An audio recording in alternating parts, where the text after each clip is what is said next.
Hey, good people, how you doing? David Taub here, co-creator of NextLevelGuitar.com. Hope all's going well, and I hope your guitar and musical journeys are going famously. Today we have another edition of Guitar Gab, where we talk about all things guitar, all things music. I answer viewer questions, as well as we talk about viewer suggestions on topics. And the topic for today is progressive music, one of my favorite types of music, right? If you're familiar with my lessons and with my videos, you know I'm a big prog rock fan. And today I'm going to talk about my top 10 all-time favorite prog rock records, top 10. And it's very, very difficult to whittle it down to 10.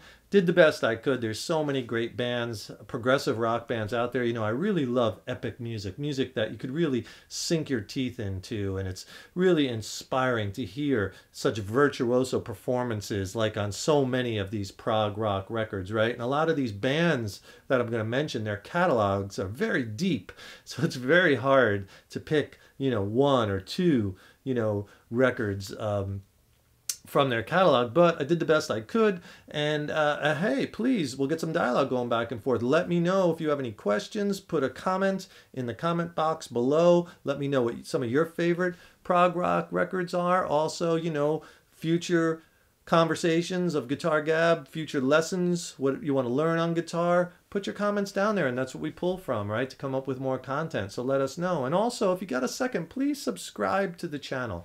That really helps us, you know. Subscribing to the channel really helps us to keep the content coming. If you like the video, give it a thumbs up, click the like button, leave a comment. We so appreciate it. So let's kick this list off, and this is in no particular order. I'm just gonna spew out top 10 off of my notes, and we're gonna start with where it started for me, and that's with the band Rush. I first heard them in high school, and it was a game changer for me musically when I first heard their material, and I started digging back through their catalog. And man, their music got me through some difficult times, and it's very hard for me to pick, you know, like my favorite Rush record or one, but I'm going to have to for this list. Actually, I'm going to take a liberty and put two on there, just because they were my first and, you know, for a long time, my favorite. So I'm going to go with 2112 by Rush, and just an epic record.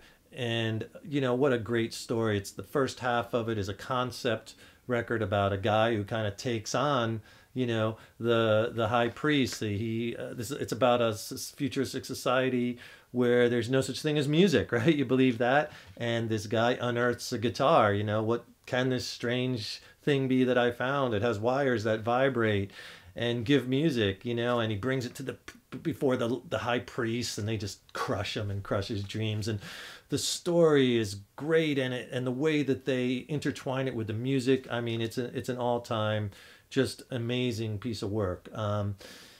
As well as on the second side of the album, but you know, the second half of the music is more about songs, and they showed on that they could write some great songs, right? Something for Nothing, and you know, Passage to Bangkok. So overall, one of my favorite prog rock records of all times. And my second choice from them would probably be Hemispheres, another just absolute masterpiece by Rush. So those two, Farewell to Kings would probably be my third one. I could keep going, but if we're going with two, I'll say those two from Rush. Favorite prog rock record would probably be something from Porcupine Tree. Really love that band. You know, Steven Wilson, absolute genius. The Porcupine Tree records, they're so well produced. They sound so great. It's kind of like you can hear the Rush influence. You can hear the Pink Floyd influence, right? The music is heavier than Rush, but it has elements that you can hear that they pulled from them. And Gavin Harrison's drumming, one of my favorite drummers, just amazing. If I had to pick one from them, I'd probably go with 2005's Deadwing. Love that record, but you know, their catalog is deep too. I could very easily have chosen Fear of a Black Planet. That's another one of my favorites. That's 2007. Or even In Absentia, another great record. Next, well, my list would be Dream Theater. Favorite one from them. Again, a tough choice because their catalog is so deep. I really like 2009? Yeah, 2009. Black Clouds and Silver Linings. Right from the opening cut, Nightmare to The Count of Tuscany. Just epic playing. Those guys just all virtuosos. I also like Metropolis Part 2, right? Another great Images and Words. You know, they have so much great stuff, great playing. But Black Clouds and Silver Linings is significant too because it's the last record before that Mike Portnoy, original member, original drummer, was on, right? So that's an important record. Another one of my favorites, In Keeping Secrets of Silent Earth, 2003, Coheed and Cambria. We're talking about like concept records. How about a concept discography, right? Unbelievable. For the longest amount of time, right? All their records was the same concept, you know, that fictional universe created by Claudio Sanchez, the singer and guitar player. Just epic stories. A lot of people probably like the later stuff by Coheed. I tend to like the earlier. I like it all, actually. But the earlier stuff, yeah, it's not as well produced or huge. It doesn't sound like an Opeth record or a Porcupine Tree record. But I don't know. I kind of think that grittiness to In Keeping Secrets, it just that's what gives it its charm, right? And I believe this is like the second installment of that ongoing saga of the Armory Wars that he gets into in great detail in his graphic novels, comic books. Just a really prolific guy. 2007 was the year for Rapid Eye Movement, a killer progressive record by the band Riverside. You might not have heard of them. Awesome band. They're from Poland. And they put out some epic sounding records, man. And great stuff. You can hear the influence of Pink Floyd. There's a lot of, you know, there's also heaviness on there. Long, epic songs. You really sink your teeth into it. They take you on a journey musically. And a lot of the atmospheric psychedelic stuff. I think the singer bass player Marius, you know, his side project Lunatic Soul, another really cool progressive outfit. You can really hear it on that. I also really like one of their earlier records. It might have been their first one, I think, Out of Myself from 2003. It's another really good one.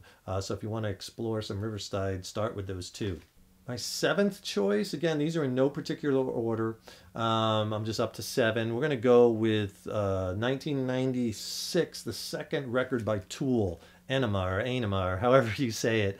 But that record is just killer. And Tool is one of my favorite all-time bands. There's just nothing like it out there. You know, they're heavy and tribal, and they got that aura about them, and the Maynard's vocals, and it's just an amazing band. And Danny Carey, one of my favorite drummers, what he adds to the band, incredible rhythmic, the whole band actually, the rhythmic concepts they come up with, and they're such killer players and so tight. And I'll tell you this, man, if you've never seen that band live, you got to go check out a Tool show live. Probably out of all these bands, and I've seen many of them live, they're probably up there like my favorite show to go see them. I've seen them live a bunch of times, and it is just an assault on the senses. I could have mentioned a bunch of their records. I like Lateralis. I like them all. 10,000 Days, of course, Undertow. Getting near the end of my list, I got to put Pink Floyd, Dark Side of the Moon on there. You know, again, a tough choice between that and The Wall. I'm going to go with Dark Side,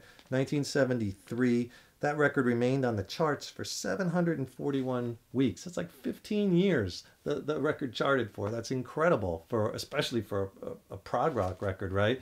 But their songs, you know, obviously catchy. They had a lot of radio hits with it. Ninth choice for me, I got to go with Operation Mindcrime, 1988 from Queensryche, right? Man, that was a huge record, and I love that record. I still love it to this day. To me, it still sounds awesome and fresh, and Jeff Tate's vocals and the guitar team of Chris DeGarmo and Michael Wilton, right? And the thing that I love about that record is, you know, the songs, not necessarily like the really long epic song, because I think most of them are 5-6 minutes, 4 minutes. I think there's one 10-minute song, but for the most part, they're shorter. But there's so many great songs on that record, right? Eyes of a Stranger, I Don't Believe in Love, Revolution Calling, Operation Mindcrime, Breaking the Silence. I can go on and on and on. Just incredible music, and the concept is great about the disillusioned guy who's a recovering former drug addict, and he kind of gets roped into joining this revolutionary group and becomes an assassin. It's headed by Dr. X. I mean, it's a cool concept and just an outstanding record. And my 10th choice, I would probably put an Opeth record on there. What a great band. I'm going to go with Watershed. I really like that record because it kind of combines like the heaviness of them, but but yet some of the lightness of them too. And I really like that. And I do like that good mix, and it kind of like they're balancing that mix of progressive rock with their, you know, ultra heavy kind of guttural vocals kind of metal, and or death metal, and they pull it off, and their records sound so great. They're so well produced, and the playing is great, and I really like a lot of the songs on Watershed. Blackwater Park's another really good one. I also like Damnation. You know, a lot of people don't like that record because it's such a departure from, you know, what Opeth, what they normally do, but you got to give it to them. You know, they keep trying new things, and that was a brave move, I thought, of them. And like I said, a lot of people, I think it's good record and sounds great. It was produced by Steven Wilson, so it's just, and their songs are really good on there. And I want to throw something on there as a bonus, something that's kind of new. Well, it came out in 2015. The English band Tesseract. If you haven't checked them out, check out these guys, man. Really good. Their third record, Polaris. Awesome, man. The time changes and the rhythmic stuff they come up with is so cool. And this record, the original vocalist who was singing with Sky Harbor for a while is back. So there it is, my top 10. Man, it was really hard to whittle down to the 10 my favorite all times. I kind of just picked stuff that I find myself listening to the most, you know? And, you know, a lot of people probably say, well, how could you have a top 10 list of all time great prog records and not have any Genesis or King Crimson or Zappa or Jethro Tull or Radiohead or Peter Gabriel?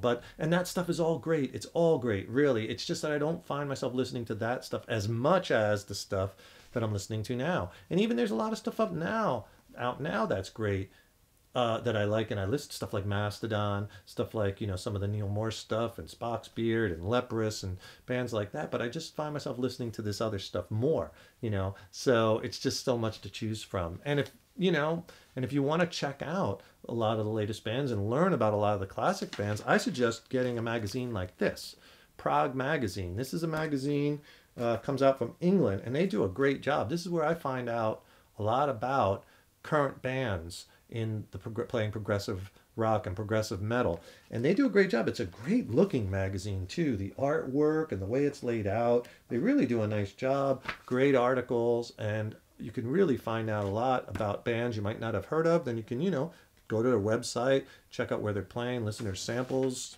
Put a comment below. Let me know what other topics you want to talk about here on Guitar Gab, and let me know how you like this video. Let me know, you know, what kind of guitar lessons you'd like to see, what you would like to learn, as well as you can, you know, write in some of your favorite prog rock albums and music and what you like. We'll get some dialogue going. Don't forget, if you like the video, click the like button, give it a thumbs up, and please subscribe to the channel. That really helps us, and I really appreciate that. It really helps us keep the content coming, right? Check out in the YouTube description box. I'll put some links to some of our free guitar lessons and some of my free ebooks, right? I'll put our Facebook link. You can be friends with us on Facebook. Keep being inspired by this music and this playing and this style, right? And remember, if you're a guitar player, your guitar playing is an evolution. I'm David Taub, co-creator of Next Level Guitar. You're the good people. Thanks so much for tuning in over the years and years and all your support. And I will see you in the next video. Take care and rock on.